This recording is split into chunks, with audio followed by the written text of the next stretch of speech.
So malambot na yung kick natin.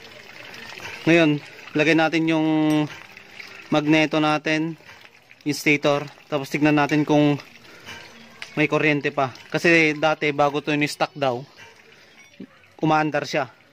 Okay, so yun ang gagawin natin. So dito, bago natin ikabit, lihain natin tong pulsar natin tsaka tong sensor ng pulsar natin.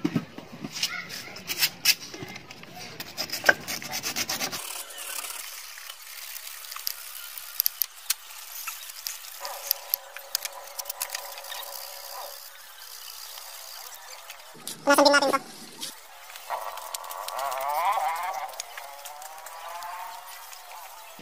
So ganito na muna. Tapos lagay natin. Try natin kung may lumalabas pang kuryente rito.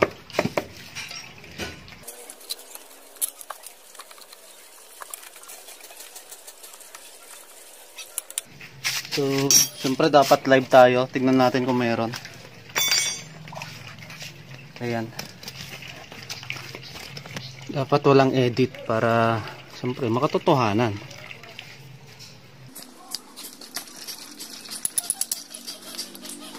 So tignan nyo kung meron.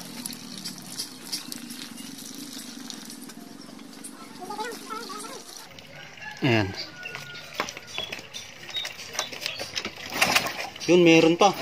Ayan, lakas pa.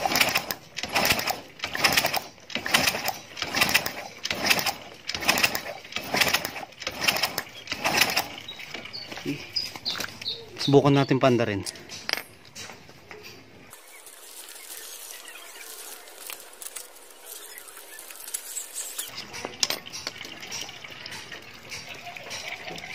Ayan.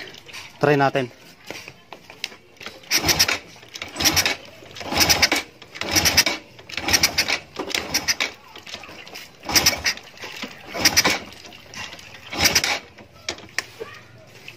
Wala, ayaw. Balinggay natin dito. Check natin tong carb. So drain muna natin. Grabe, tubig din. Yan, pansinin nyo. Ayan, tubig na tubig. Halat talaga. Pinasok na ng tubig.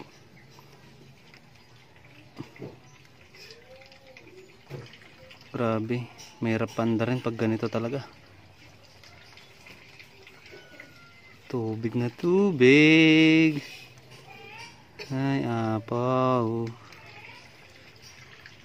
Hindi inalagaan ang kanyang motor. Ayan.